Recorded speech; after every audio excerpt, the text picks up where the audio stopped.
बिहार में कोई ऐसा आदमी नहीं है जो नीतीश जी के पसंगा में भी हो। नीतीश जी के सामने कोई लीडरशिप कहीं कुछ है ही नहीं है यहाँ। मंत्री के प्राइवेट सेक्रेटरी पर रेड होता है, करोड़ों रुपया पकड़ाता है।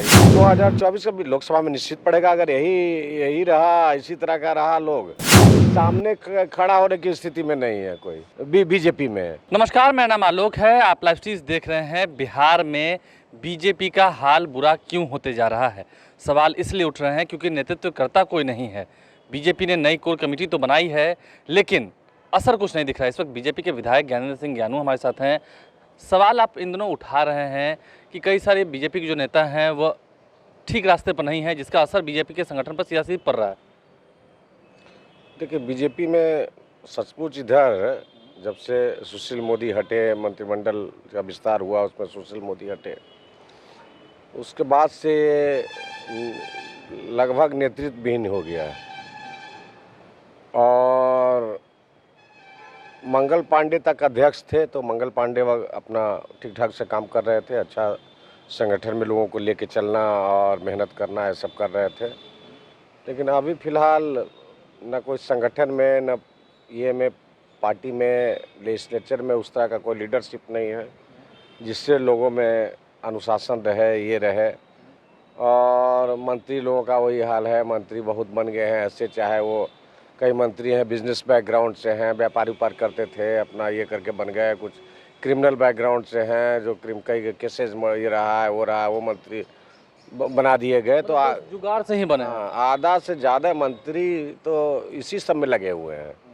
अब मंत्री के प्राइवेट सेक्रेटरी पर रेड होता है, करोड़ों रुपया पकड़ाता है, ये होता है, वैसा लोग प्राइवेट सेक्रेटरी बनाते हैं। समझिए कि ये सब दुर्भाग्य है।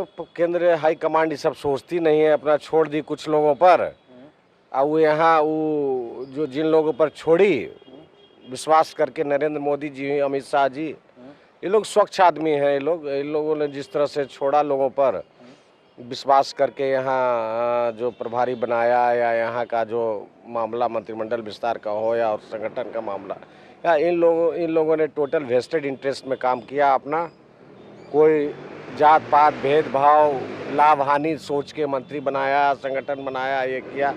उसमें पार्टी कैसे विकसित हो, पार्टी का चेहरा कैसे उभरे, पार्टी में कैसे साफ सुथरा इमेज हो, सरकार में कैसे साफ सुथरा इमेज हो, सरकार में बीजेपी की संख्या इतनी है, कैसे वर्चस्व हो उसका, वो कुछ नहीं है। आज के बीजेपी कोटे के जो इतने मंत्री हैं वो खुद अपनी इज्जत तो गिरा रहे हैं। हाल ही में विधानसभा में जो देखा आपने जीवेश मिश्रा के कांड को। अब जीवेश मिश्रा सिपाही से लड़ रहे हैं उतर के गाड़ी से कि हम सरकार है, तुम सिपाही हो। अब मंत्री का ये काम है, सिपाही और ये से लड़ रहा है। हम लोग तो कभी सिपाही से बात नहीं करते। हम तो अपने क्षेत्र में भी जल्दी कोई एसडीओ और डीएसपी, मेरे यहाँ नॉर्मली एसडीओ और डीएसपी आईपीएस आईएएस रहते हैं, उससे बात करते हैं। हम तो किसी ऑफिस में जाते भी नहीं है। कोई यहाँ सीनियर एसपी और डीएम सब लोग मेरा इज्जत करते हैं, सब लोग मेरी बात सुनते हैं। लेकिन हम किसी के ऑफिस में हमको जाने की ज़रूरत आज नहीं पड़ी है। किसी डीएम सीनियर एसपी के ऑफिस में भी आज तक 16 साल में कभी जाने की जरूरत नहीं पड़ी है। जो छवि है, इसका कारण क्या लगता है मुझे? ये है आपका ये है, आप जैसे जैसे लोगों का चुनाव किए हैं, आप चाहे संगठन में, मंत्रिमंडल में जैसे लोगों का चुनाव किए हैं, गिरने का वही कारण है। अब यहाँ उधर नीतीश जी हैं, टॉल पर्सनालिटी हैं। नीतीश जी के सामने कोई कुछ दूर दराज से उनका पसंगों में कोई नहीं है। नीतीश जी में ईमानदारी है, सोच है, विजन है, काम करने की क्षमता है, सबको लेकर के क्षमता है लोगों में, जेडीयू में, उनके मंत्रियों में, और ये में डर भय भी है। ये में तो हम तुलना करें बीजेपी के मंत्री और जेडीयू के मंत्री की, तो जमीन आसमान का फर्क है।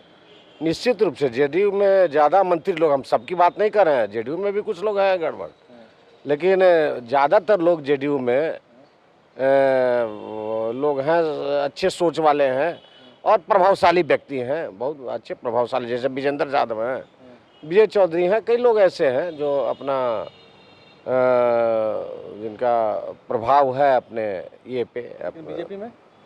बीजेपी में तो हमको तो कोई बहुत नज़र नहीं आते हैं। थोड़ा मंगल पांडे ठीक कर रहे हैं, तारकिशोर जी डिप्टी सीएम है, इसलिए थोड़ा उनका भी अपना ठीक ठाक है, तो बाकी किसी का नहीं। लगता है इसका असर आगे पड़ेगा? 2024 का लोकसभा चुनाव है, फिर 25 में विधानसभा है।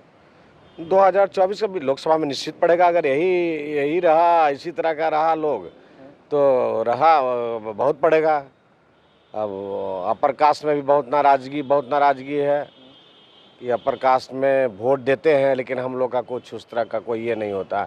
हम लोग का ये में लीडरशिप में या ये में प्रॉपर अच्छे आदमी को हम लोग के जो धरातल पर के लोग हैं उनको नहीं लिया जाता है, नहीं दिया जाता है श्रेय, उसका ये इम्पोर्टेंस महत्व नहीं दिया जाता है और गलत लोगों को महत्व दिया जाता है। कई मंत्री तो अफसरशाही की बात करते हैं कि बिहार में अफसरशाही अफसर सुनते नहीं हैं। तो जैसा मंत्री रहेंगे कि तो वैसा सुनवे करेगा। हम लोग तो एमएलए हैं, कोई विभाग कोई भी मंत्री का चीफ सेक्रेटरी डीजी किसी को बोले सब सुनते हैं बात। कोई किसी जिलाधिकारी, किसी डीएम, किसी एसपी, हम अपने क्षेत्र की बात नहीं करें, बिहार के किसी डिपार्टमेंट के प्रिंसिपल सेक्रेटरी, किसी IG, DIG, commissioner, DM, SP किसी को बोलते हैं तो बात कद्र करते हैं, बात सुनते हैं। ऐसी दिक्कत नहीं होती है। कोई हमको तो कोई दिक्कत आज तक नहीं आई है कि कोई किसी को बोल दे और बात नहीं सुने, फ़ोन नहीं उठाए या ये नहीं करे, ऐसा नहीं है। कोई कितने ये होते हैं पटना के डीएम या सीनियर एसपी, फ़ोन अगर कहीं मीटिंग में भी रहते हैं तो मैसेज देते हैं, फिर तुरंत रिंग बैक करते हैं। चीफ सेक्रेटरी डीजी भी तुरंत को भी फ़ोन करते हैं तो उन लोगों रिंग, अगर मीटिंग में रहते हैं तो रिंग बैक करते हैं। Not a single principal secretary जिनको एडिशनल चीफ सेक्रेटरी है जिनको फ़ोन करें और रिंग बैक नहीं करें या फ़ोन नहीं उठाएं, ऐसा हम कभी नहीं देखे। ये सवाल अंतिम है कि क्या लगता है जिस तरीके से बीजेपी कहती है कि अलग नेतृत्व होना चाहिए बीजेपी का, बीजेपी को बिहार का नेतृत्व करना चाहिए क्योंकि बीजेपी बड़ी पार्टी है, तो लगता है कि ऐसा हो पाएगा? कभी नहीं हो पाएगा। बिहार में कोई ऐसा आदमी नहीं है जो नीतीश जी के पसंगा में भी हो। नीतीश जी के सामने कोई लीडरशिप कहीं कुछ है ही नहीं है। यहाँ बीजेपी में कोई सामने खड़ा होने की स्थिति में नहीं है कोई। ये में तो क्या है, वो नेतृत्व क्या करेगा वो? पहले भी आपने कहा कि लोग पैसा लेते हैं अधिकारियों से, ये वो तो है ही, आया ही बहुत सारा छपा आया, मीडिया में आया, कई मंत्रियों के बारे में आया, मंत्री के प्राइवेट सेक्रेटरी पकड़ाए, करोड़ों रुपया उनके हम निकला। तो और कई मंत्री ट्रांसफ़र पोस्टिंग में आया कि कई मंत्री जम के घूस, ये ट्रांसफ़र पोस्टिंग में जम के घूस लिए। छापेमारी हो तो और पकड़े जाएंगे? निश्चित रूप से अधिकतर लोग पकड़े जाएंगे। अधिकतर लोग क्या छापेमारी होता है, अधिकतर लोग कुछ लोग छोड़ के सारे लोग के पकड़े जाएंगे। अंतिम सवाल आपसे, लगता है 24 में आपने कह दिया कि हाँ नुकसान होगा, अभी भी नहीं सुधार हुई तो नुकसान होना है? नहीं, अब इस देखना पड़ेगा। हमारे नड्डा साहब हैं, अमित शाह जी हैं, प्रधानमंत्री जी हैं, इन लोग को देखना पड़ेगा। बिहार को थोड़ा चेंज करना पड़ेगा, उस तरह के लोगों को लाना पड़ेगा जो धरातल से जुड़े हैं, जो प्रभावशाली लोग हैं, जिनका समाज में प्रभाव हो, जिनका प्रशासन पर प्रभाव हो, वैसे लोगों को जोड़ना पड़ेगा। तब लगेगा कि बीजेपी भी सत्ता में है। अभी तो लगता ही नहीं कि बीजेपी भी सत्ता में है। देखिए, बीजेपी सत्ता में होते हुए भी लगती नहीं है कि सत्ता में है। ज्ञानेंद्र सिंह ज्ञानू ने ज़मीनी धरातल पर जो सच्चाई है उसे सामने रखा है, जो बीजेपी की केंद्रीय नेतृत्व है उसे इन बातों से अवगत कराया और कहा है कि ज़रूर इसमें बदलाव होना चाहिए, नहीं तो फिर 2024 का चुनाव भी होना है जिसमें काफ़ी दिक्कतें आएंगी और कहीं फिर बीजेपी बैकफुट पे ना आ जाए और कमी ना देखने को मिले सीटों में। इसका असर सीधा दिखेगा ये कि विपक्षी खेमा जो है वो मजबूत होगा। हमारे चैनल को सब्सक्राइब कर लें, साथ साथ फेसबुक पेज भी लाइक करें। धन्यवाद।